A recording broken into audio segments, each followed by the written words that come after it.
Hi everyone, this is Dr. Mamta Java. In this video module, I'm starting a new series referred to as Case Files in Clinical Microbiology, wherein in one video, I'm going to discuss one clinical case scenario and the important topics in and around that case. Now, this series is going to be of help for PG aspirants, for the upcoming NEET exam as well as INI CET, and also for second year MBBS students. So let's start. The question for this video module goes like this.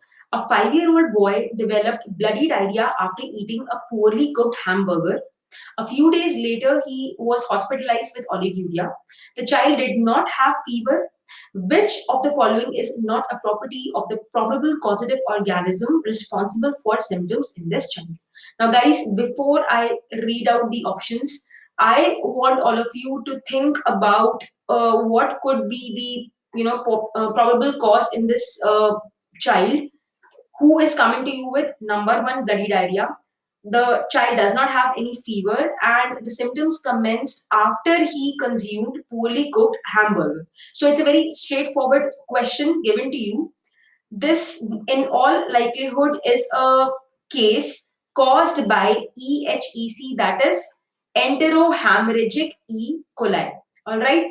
The buzzwords are bloody diarrhea. The absence of fever is a very, very important clue, and the child has been hospitalized with oliguria, which points towards an important complication caused by this organism, that is hemolytic uremic syndrome. Okay, so our diagnosis in this case is EHEC based on the information provided. So keeping this in mind, now let us read the options. Option A says it produces a toxin which damages 70S ribosomes. Is this right? EHEC does produce a toxin which damages not the 70S ribosomes, guys. It damages eukaryotic ribosomes. Remember, 70S ribosomes are prokaryotic ribosomes. Remember, 70S ribosomes are present in prokaryotes, that is bacteria, and 70S ribosomes are made up of two subunits, 50S plus 30S. Okay, I personally look upon bacteria as odd fellows, or out of place fellows if we compare them with the other organisms like fungi and parasites. Keep aside viruses, they are not living organisms at all.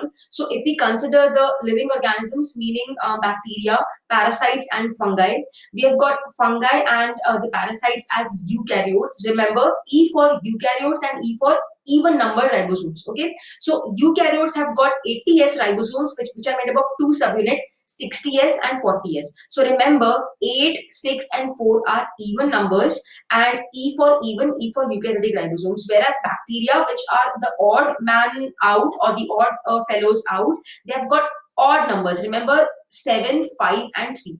Okay, option A is wrong because EHEC produces a toxin which damages not prokaryotic ribosomes but eukaryotic ribosomes. Okay, so option A is wrong. This is not a property of the probable causative organism, that is EHEC, which we are thinking in this child.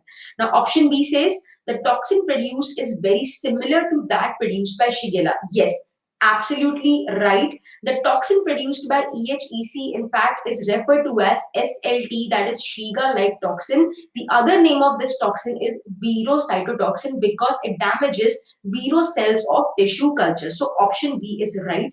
Then option C, antibiotics are contraindicated in bloody diarrhea. This is also right, guys, because in if you're suspecting bloody diarrhea because of EHEC, antibiotics like ciprofloxacin have been shown to precipitate the complication called as hemolytic uremic syndrome. So antibiotics are contraindicated. This is a true statement. Okay. All of above, this definitely is wrong. So what is our answer in this case? The answer is option A, that is, it produces a toxin which damages 70S ribosomes. This is wrong.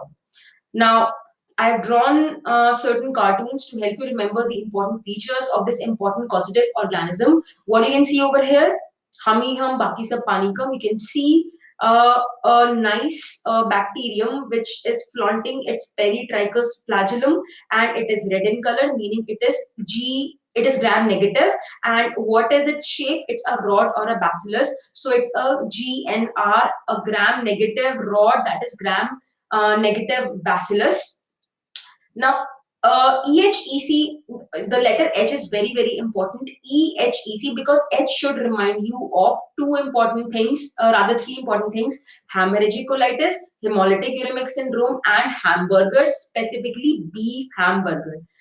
There's a food chain called as Hungry Jacks, in the where the outbreak of this disease first happened, and then CDC launched an investigation, and these organisms were discovered. So what happened during that outbreak was, there was a group of kids who consumed poorly cooked hamburger. So what happened? The hamburger had on its surface these bacteria, that is EHEC. The surface bacteria were easily destroyed on cooking, but the bacteria which were present, right inside the hamburger, they were not killed because the hamburger was not properly cooked.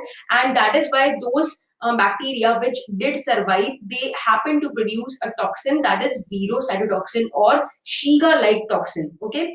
And then on further analysis, it was discovered that oh my god, this is a new organism altogether, and it was designated as enterohemorrhagic E. coli. Okay, so as I said, remember H of EHEC, hemorrhagic colitis, hamburger, that is beef consumption is very, very important to get infection, and hemolytic uremic syndrome, which is a complication produced by EHEC. Okay, so one way of getting infected is consumption of contaminated hamburgers, especially beef hamburger. And the other way to contract this disease is direct contact with animals, when somebody is petting the animals on a farm or visiting a zoo. So all this is important. Then coming to the toxin, as I already have mentioned, that the toxin is going to target the eukaryotic ribosomes and not the prokaryotic ribosomes. Now, what I want you all to remember is the triad characterized, which characterizes hemolytic uremic syndrome. Okay, you must have heard of this famous brand, that is MTR.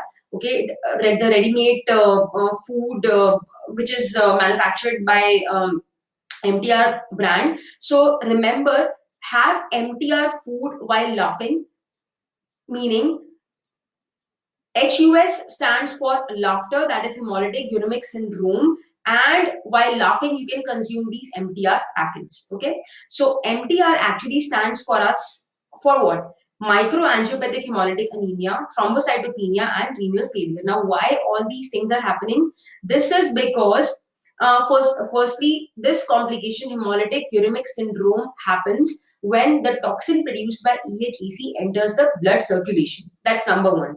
Second thing which you need to remember is this toxin has got receptors present on the endothelial cells of small blood vessels. So what will happen? Those endothelial cells will die, and there will be what? Adherence of platelets to those dead cells. There will be therefore thrombocytopenia, and when RBCs are going to pass through these damaged blood vessels, they will become distorted, and these distorted RBCs are known as schistocytes, and they will lyse. So this is referred to as microangiopathic hemolytic anemia. So this explains M and R of MTR, sorry, MNT of MTR. And then we are left with renal failure. Now, why does this happen? This happens because the toxin also has got receptors on the surface epithelium of kidneys. So that is responsible for renal failure. So that's about this organism EHEC, very, very important for all exams, and also for it's asked as a short note in second MBBS also. So I hope you liked the video, and do support this channel please by smashing the like button and sharing this video. Study well. God bless. Thank you.